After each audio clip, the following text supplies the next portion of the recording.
ya, karena beliau sempat besar di Suriah, kemudian setelah itu beliau pergi ke Urdun, ya, ketika tahun 80-an beliau pindah ke Urdun. Dari situlah nama beliau sudah mulai di familiar di kalangan masyayikh di Urdun, sampai diadakan majelis ilmu pertemuan dengan Syekh Albani.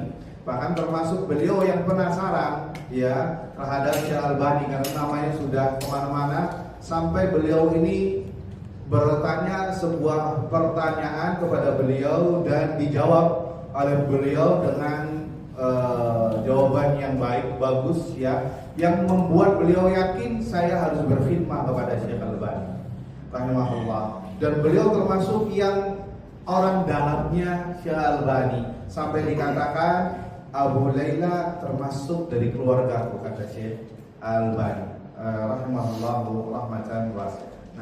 نعم أنا اهتميت في لقائي مع الشيخ، وكنت كل يوم أتصل عليه بالهاتف، هل عندنا مجلس؟ هل عندك ضيوف؟ فيقول نعم موجود عندي مجلس، موجود عندي ضيوف، وأحيانا هو يتصل بي، أو كثير حتى من الأحيان هو يتصل يقول عندنا ضيوف الليلة أو عندنا دعوة عند بعض الإخوة.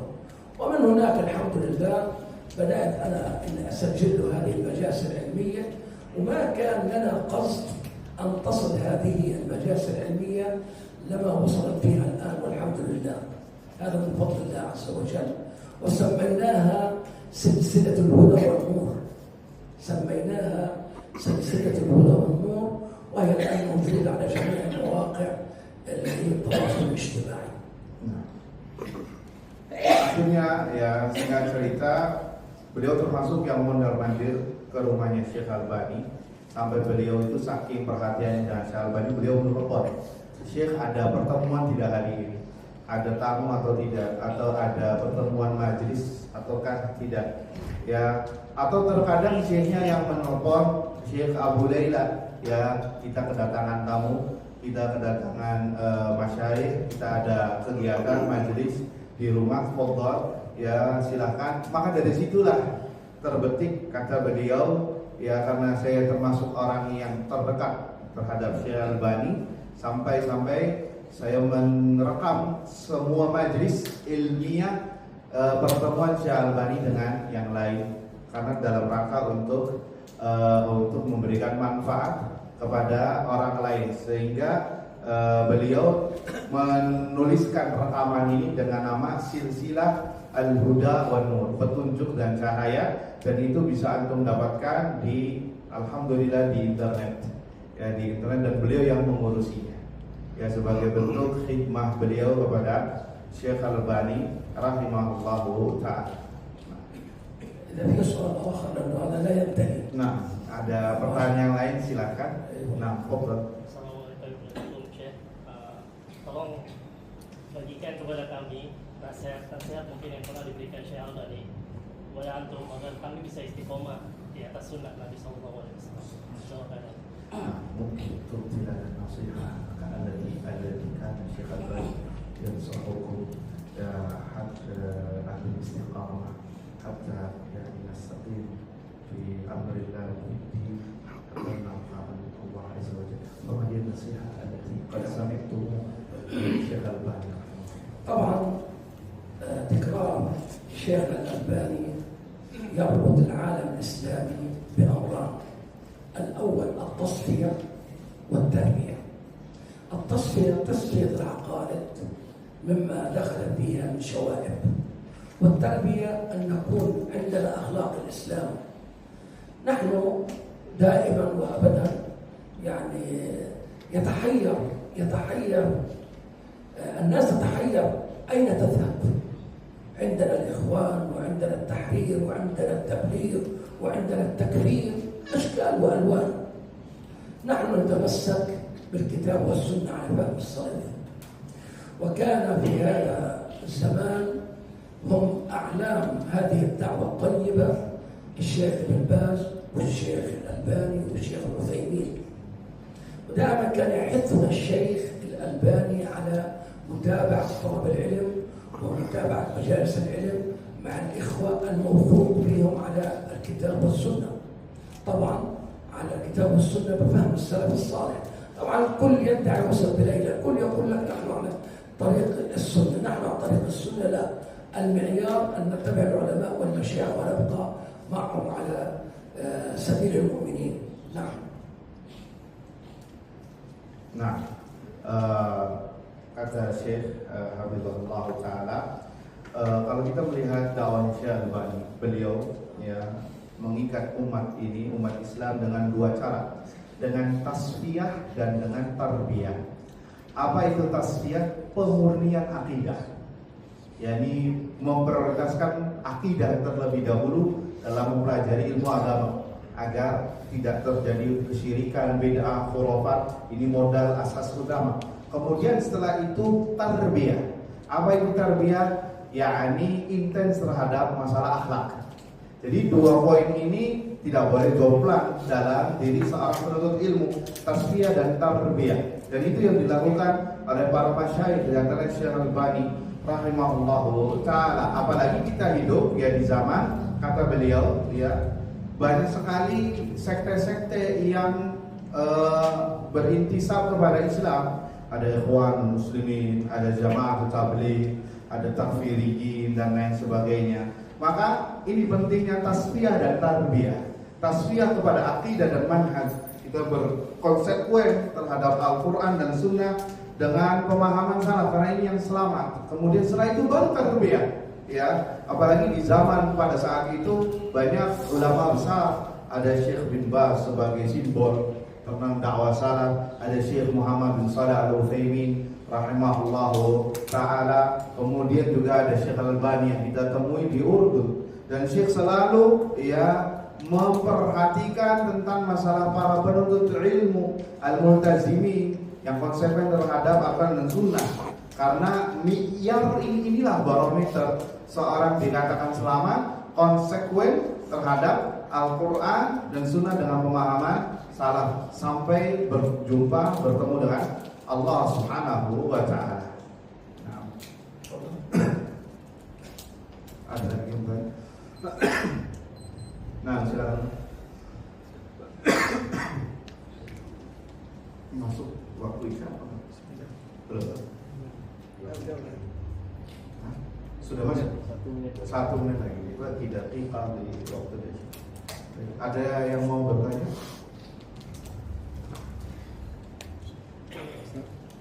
Nah, tadi kan dikatakan Syekh Albani sering sekali ke Maktabah Az-Zahiri.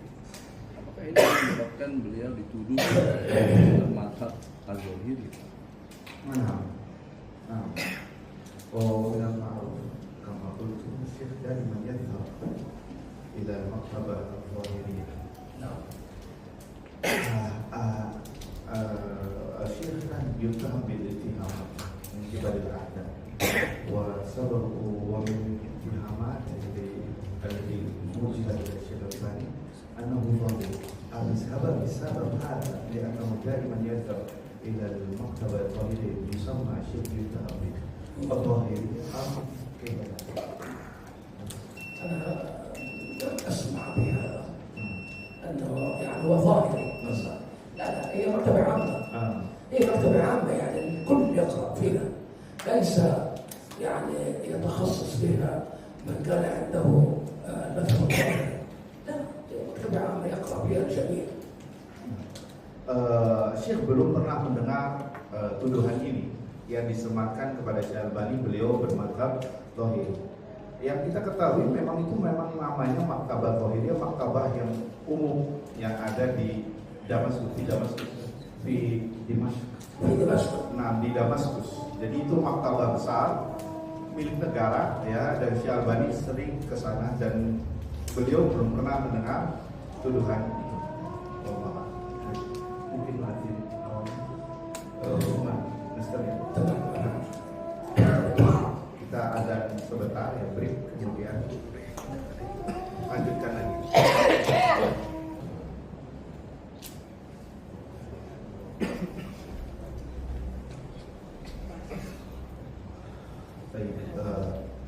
Dilanjutkan bagi yang mau bertanya.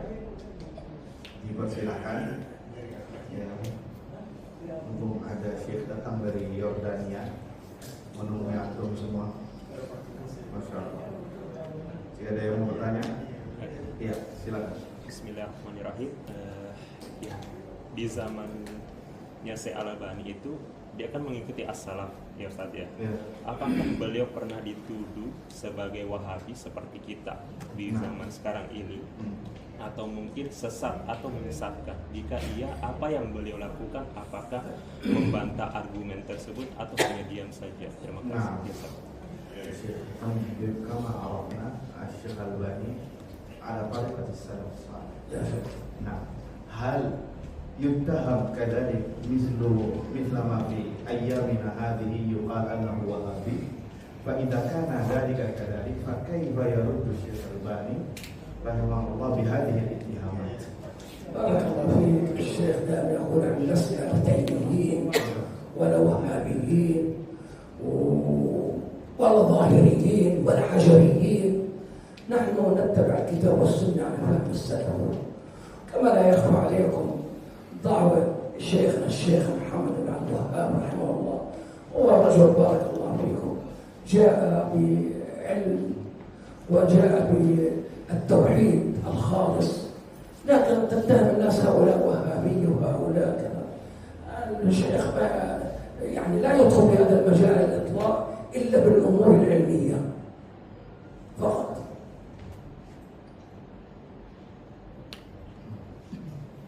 الشيخ يتهم بهذا الولد. لا لا أظن ذلك، بل يأخذ عليه بعض المآخذ أنه ينتقد. نعم.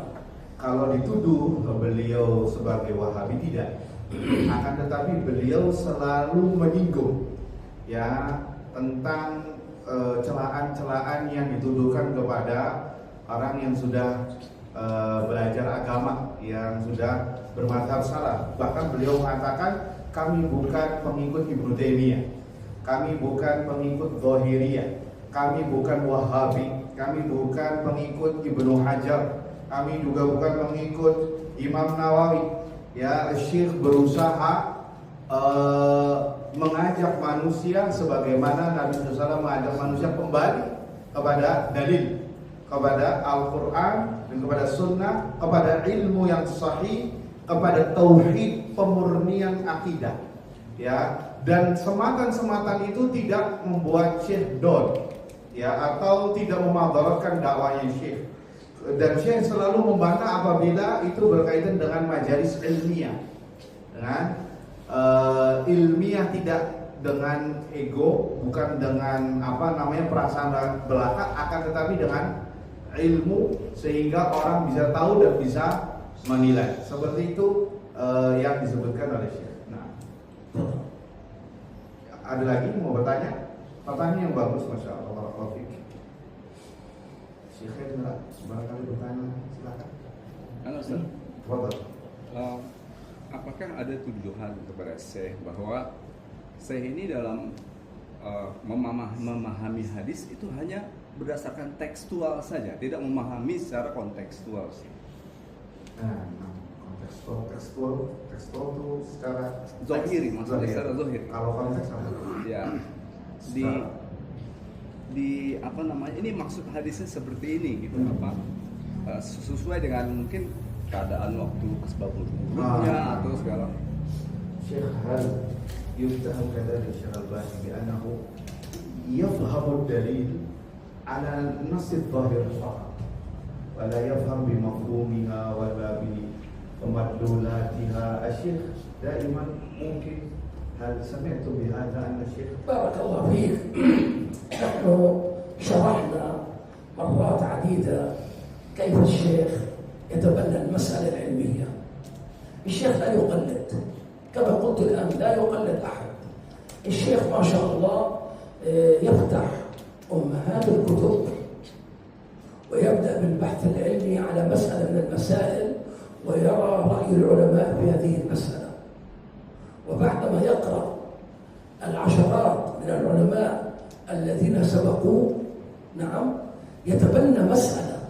كثير ما يقول الشيخ ما تبنيت مسألة إلا وأنا مسبوق فيها.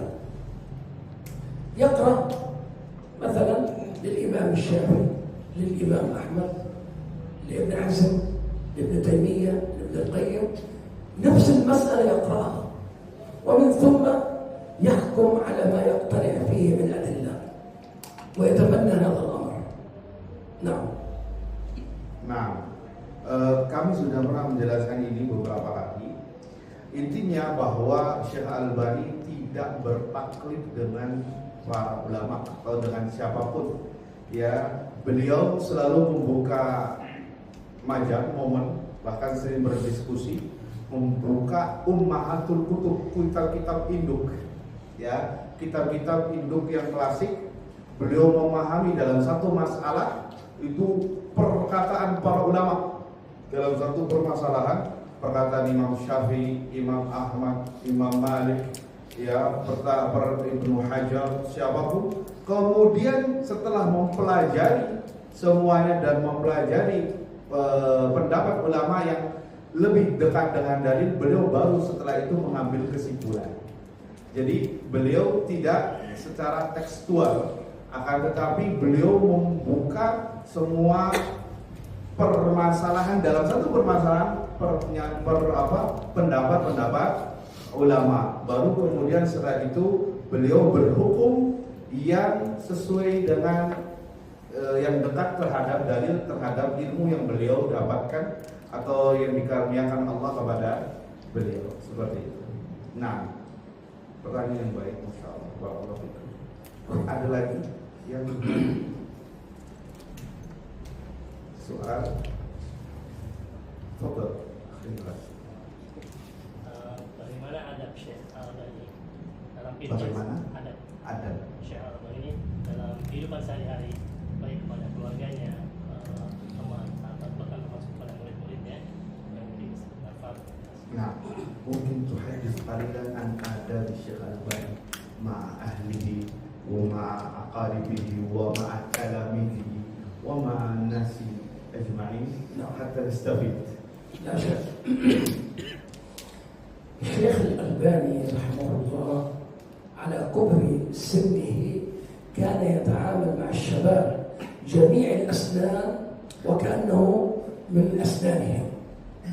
لا يوجد عند الشيخ الألباني يعني طريقة كثير من المشايخ يجلس أمام التلاميذ وكأنه يعني شديد. ودليل ذلك الأشرطة التي قمت بتسجيلها تجد الشيخ الألباني يتكلم في بعض النكت. طبعا النكت مو الفائدة العلمية، غير الفائدة العلمية، هو يعني يأتي ببعض الأمور وبعض القصص، فالكل منا يستأنس مع الشيخ. يعني حتى أنا خلال 18 سنة جلست مع الشيخ لم يتكلم معي كلمة آذتني على الإطلاق. 18 عام لم يتكلم معي كلمة آذاني فيها أبدا. عنده الأخلاق، عنده الترتيب. كمان لو جاء عنده ضيوف، وهؤلاء الضيوف من جماعة غير السلفيين، إذا جاءوا لزيارة لا يتكلم معهم ولا يفتح معهم أي مسألة خلافية إلا إذا هم الذين طرحوا السؤال.